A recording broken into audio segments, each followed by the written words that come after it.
600 yıllık Osmanlı tarihinde 300'e yakın sadrazam görev yapmış, kimi uzun süre devlete hizmet etmiş, kimi ise kısa sürede görevden alınmıştır. Ancak içlerinden biri var ki doğruluğu ile tanınarak icraatinde hiç hatıra ve gönüle bakmadan bütçeyi dengelemek gayretiyle azimle çalışmış, hatta bu sebeple hayatını bile riske atmıştır. Peki bu şerefli ve gözü kara devlet adamı kimdir? Bu soruların cevabı ve daha fazlası için videoyu sonuna kadar izleyip bu ve bunun gibi daha fazla içerik için beğeni butonuna basmayı, abone olmayı ve yeni içeriklerden haberdar olmak için bildirimleri açmayı unutmayınız.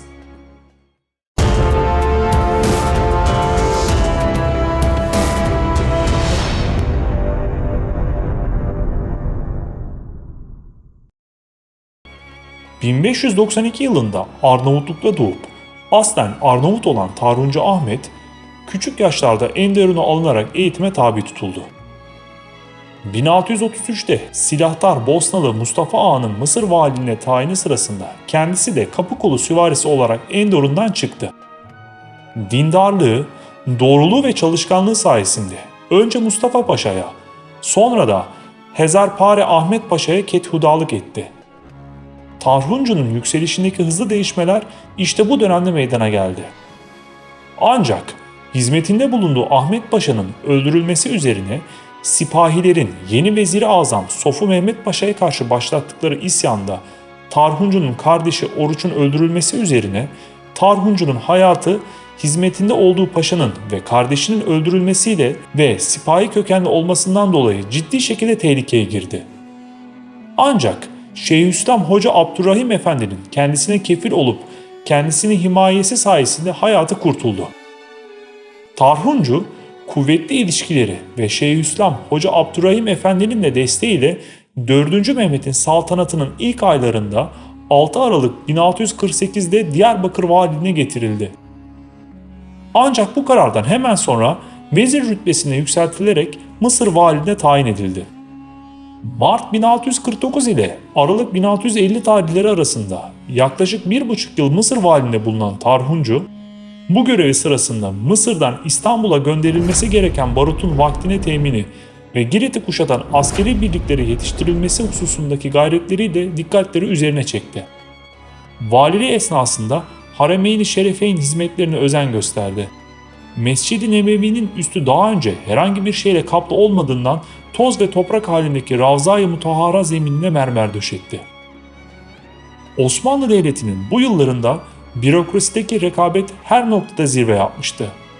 Nitekim Tarhuncu Ahmet Paşa, Mısır valiliğinden alınınca kendinden sonra gelen Hadım Abdurrahman Paşa tarafından hazine hesabının açık kaldığı iddiasıyla bir süre Kahire'de bu sebeple hapis altında tutuldu. Tarhuncu İstanbul'a döndüğü zaman bu kez de dönemin sadrazamı Gürcü Mehmet Paşa'nın kendisini rakip olarak görmesinden dolayı Tarhuncu'yu zimmetine 80.000 kuruş aldığı gerekçesiyle Defterdar Konağı'nda hapis altına aldırdı. Bu esnada sorgulandı ve üstüne geçirdiği iddia edilen meblağı ödemesi için kendisine baskı yapıldı. Osmanlı Devleti 17. yüzyılda özellikle Girit kuşatması ve genel asayişle ilgili sorunlardan dolayı ciddi para sıkıntısı yaşıyordu. Bu ihtiyacı karşılamak için yüksek rütbeli askeri zümrenin servet ve gelirlerini bir şekilde kamu harcamalarına döndürmenin yolları aranmıştı.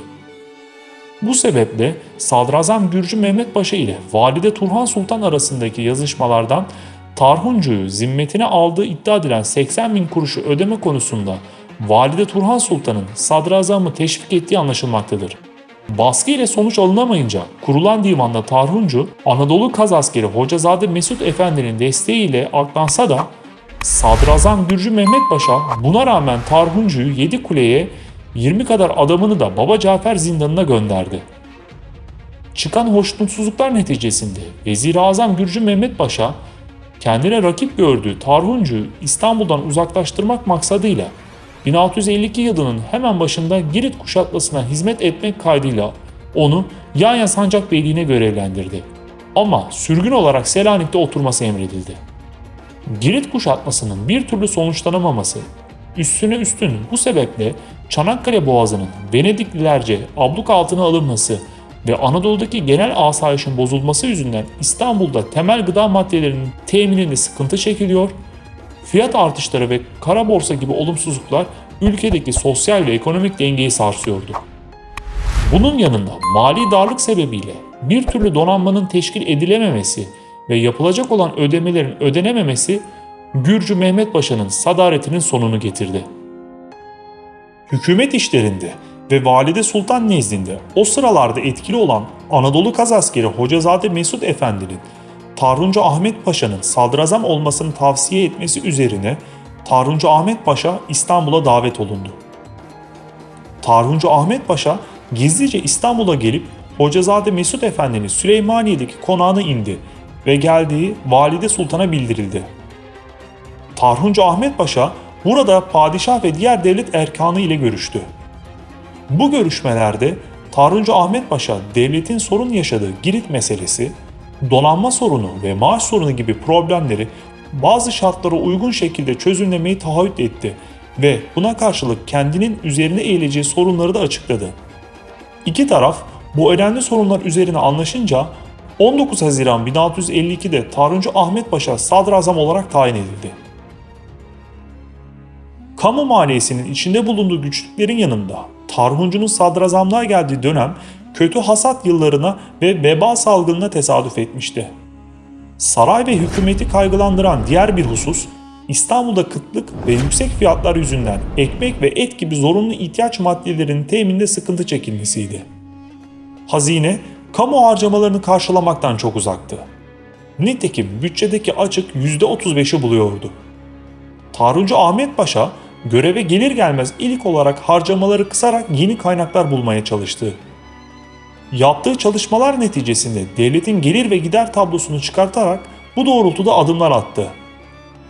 Para değerindeki istikrarsızlığı kaldırmak, gümrük gelirlerini arttırmak, saray ve tersane harcamalarını azaltmak ve yolsuzluğu önlemek için gayet ciddi ve dürüstlükle gece gündüz çalışmaya koyuldu. Her şey yerinde gibi görünüyordu. Ancak Tarhuncu Ahmet Paşa'nın bu çalışmaları çıkarları zarar gören zümre tarafından ona pek çok düşman kazandırdı. Bu uygulamaların yanında varlıklı kimselerden ve Divan-ı Hümayun Erkanı'ndan İmdad-ı Hazine adı altında yardım toplama kararı alması da büyük tepkilere yol açtı. Kararlı olan sadrazam, Yeniçeri ağası Süleyman Paşa'yı talep edilen 150 kese altını vermek istememesi üzerine onu görevden aldı. Tarhuncu, ayrıca yaptığı çalışmalarla kırsal kesimde hazineye mahsus gelirleri mümkün olduğu kadar merkeze yönlendirmek istiyor, ayrıca eyalet gelirlerinin tahsilinde toprak sahiplerinin sorumluluğunu bir ölçüde arttırmayı planlıyordu. Osmanlı Devleti'nde kimi tarihçilere göre ilk defa, kimilerine göre ise de uzun yıllardır yapılmayanın aksine devlet gelirlerini ve harcamalarını ayrıntılarıyla öğrenip bir devlet bütçesi hazırlamak için bir kurul kuruldu. Bu kurul 1643 ile 1652 yılları arasında yaklaşık 10 yıllık süreyi kapsayacak şekilde devletin defterlerini inceledi. Ayrıca Osmanlı Devleti'nin maliye sisteminde ilk kez gelecek yıl için Tarhuncu bütçesi adı verilen bir bütçe defteri hazırlandı. Devlette bütçe sorunlarının devamlı olarak çıktığı bilinmekteydi. Tarhuncu bütçesine göre bütçe açığının ne kadar olacağı bile hesaplanmıştı. Bütçe sorunlarının büyük bir kısmı bu bütçe açıklığından ortaya çıkmakla beraber bir kısmında kısa dönemde likidite sorunu olduğu, yani devlet harcamalarının devamlı olmasına rağmen eyaletlerde gelirlerin tam olarak zamanında toplanamaması, planlanan zamanda merkeze sevk edilememesi ve gelirlerin düzenli olmamasına bağlı olduğu da vurgulanıyordu. Tarhuncu Ahmet Paşa ayrıntılı bütçe defteri hazırladıktan sonra özellikle sarayın ve sonra devlet ileri gelenlerin harcamalarında kesinti yapmaya koyuldu. Bu icraatları ne yazık ki onun sonunu yavaş yavaş getiriyordu. 1652 Eylül ortalarına gelindiğinde Çanakkale'deki Venedik ablukası dağıtılmış, İstanbul'a pirinç gibi temel gıda maddelerinin sevkiyatı temin edilmiş ve Tarhuncu'nun veziri azamlığı sırasında ciddi bir rekabet içine gireceği Derviş Mehmet Paşa kaptanı Deryalığa getirtilmişti. Kaynaklarda kaptanın tersane ve donanma harcamalarını nakit para talebi karşısında Vezir-i Azam'ın harcamalar için gerekli paranın bir kısmını havale, bir kısmının da nakit şeklinde ödenmesini istemesinin padişah huzurunda vezirlerin birbirlerini azarlamaya varacak ölçüde tartışmalara yol açtığı kaydedilir.